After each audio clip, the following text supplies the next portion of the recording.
Hello, you lovely bunch of English-speaking people out there, and you 72 subscribers. It has stopped, so please get your mums, your dads, your aunties, your uncles, your nieces, nephews, anybody. Just get them to click on the subscribe button and the bell button so they get informed when the next one is. Okay, today's tutorial is not about pasta, it's not about sauces, it's about Parmigiana. Right, so Parmigiana is it comes from the word Parmigiano. Okay, Parmigiano is the cheese that comes from Parma, which I don't know if it's still called Parmesan cheese in English, or whether it's now called Parmigiano. Okay, but anyway, so we've got Parmigiano, which is masculine, and Parmigiana, which is feminine. So I'm going to show you how to make Parmigiana, okay, which is something that has about 10% of Parmigiano in the actual dish. Okay, it is different all over Italy, so I don't know which one is the right one. I will try and show you what I've been told here in Romagna, but I'm sure that there are different ideas all over Italy. So somebody's probably going to go, well, that's wrong, you need to add this, or you need to take off that. Anyway, I'm going to show you how I've been told, and then we'll see probably a little further down the line if there are different ways of doing it. And if you like it, maybe we can try lots of different ways. Okay, so see you in there. Bye! Okay, so here we are. Right, in order to make the Parmigiana, we're going to need a chopping board. We're going to need something to cook it in the oven. You're going to need a sharp knife, okay? We're going to need some mozzarella, okay? Obviously plural, mozzarella, okay? We need some aubergines, which are melanzane in Italian.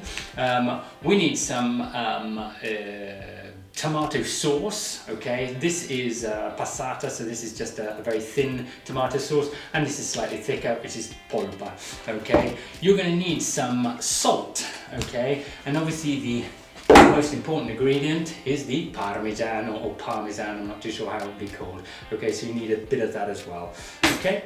And obviously we need the pini. Okay, let's get going. Right.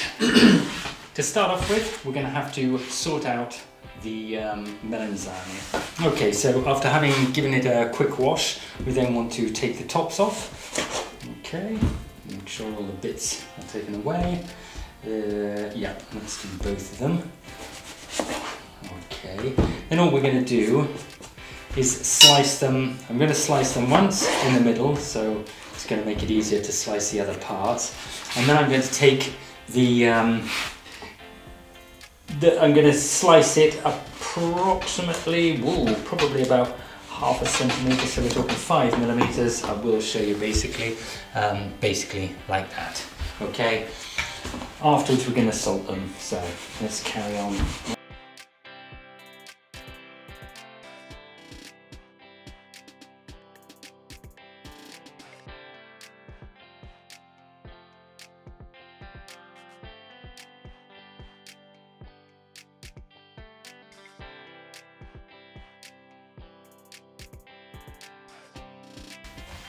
Okay.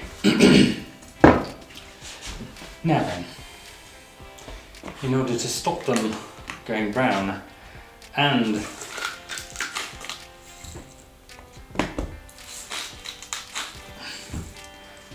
to give them a bit of taste and to take out the water, I'm going to put a little bit of salt on each layer. Okay, and this should dry them out a little bit as well, so leave each one like that.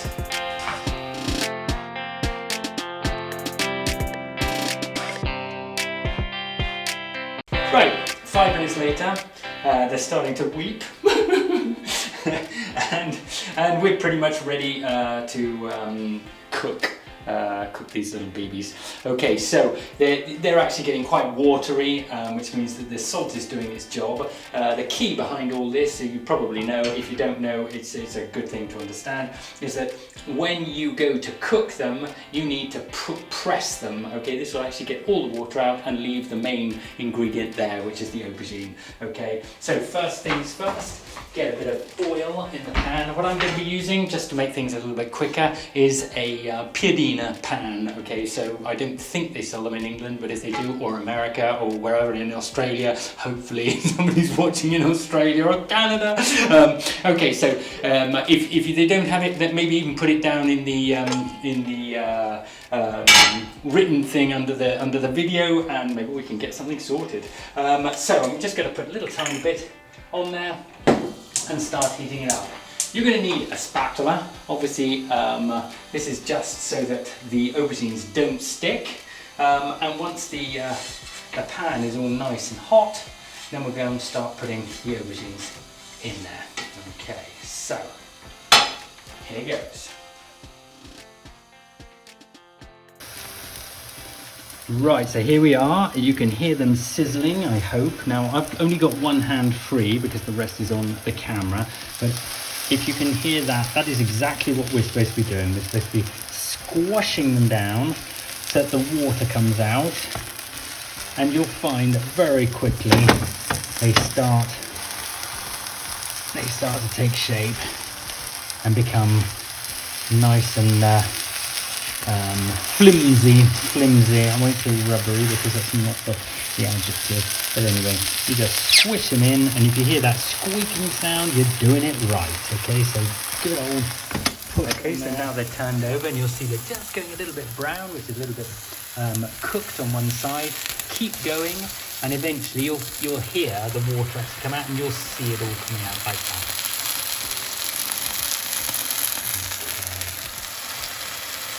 That's exactly what you want, okay? Right, so that's basically what they're supposed to be looking like. It's not exactly nouvelle cuisine, but hey, they taste all right. Okay, so if you haven't burnt your hands squishing the aubergines, and if you haven't cut your fingers whilst cutting them, you're already doing really well. Okay, next to the second phase. Stage 2. Right, it's just basically putting it all together. Okay, so I'm going to start off using the pulp of tomato, so get the top off there. I'm going to be using the mozzarella. Obviously, this is where we do the vegetarian dish and not the vegan. I have done a vegan version of this using, rather than using mozzarella, I've used tofu. It's not nearly as good. It's not nearly as good, but it is something that basically looks the same, and you can make it quite tasty. So what I'm going to do is I'm going to pour a little bit of tomato sauce in the bottom. Okay, so not much, just to cover the bottom, and then I'm going to break up the mozzarella and just put it in there. Okay, now what we need to do is to finish up with mozzarella on the top. So if you haven't got a lot of mozzarella, I wouldn't suggest doing it this way. I suggest putting the aubergines in next, so that you can put the mozzarella on the final stage. Okay, so I've got basically tomato, mozzarella, and then we get the aubergines and we put them over what we've just created as a bottom layer. Okay, then it doesn't really matter which way around you go, because obviously we're going to put some more tomato sauce on afterwards. Okay, but I'm going to put now a layer of aubergines on there. Okay, then we have to put the Parmigiano. Okay, so I'm going to now basically grate the Parmigiano over everything and start all over again. Okay, now this is going to have to be repeated about 3 or 4 times until you get fairly close to the top of the baking tray or baking pot.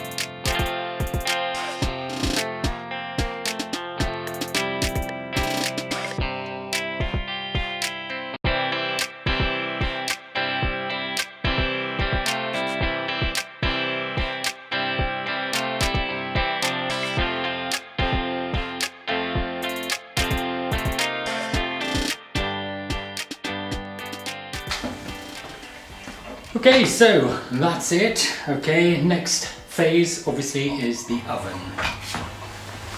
Final step, whack it in the oven. Okay, so it's all looking pretty good. We've got it on the temperature of 170. It's going to go in there for around about 40 minutes. Shouldn't be any more. Yeah, and then we'll see what it looks like when it comes out. Should be a little bit brown, so obviously take a look every now and again, just in case, as everything's pretty much cooked. You know, you can overcook it, so try and keep away from that. It should look a little bit brown on top. You can use a few more aubergines. Obviously I've actually underdone it a little bit on aubergines, so we could have done 3 with that small cooking tray. Okay, right. Right, so there is another way you can do it, which lots of people say, oh, you've got to do it this way. I'm not a lover of really oily or fatty foods, okay? So the way you can do it is deep fry it. So you use egg and flour, put the aubergines in egg and flour, and then you deep fry them. That's another way of cooking it before you actually go on to bake it in the oven.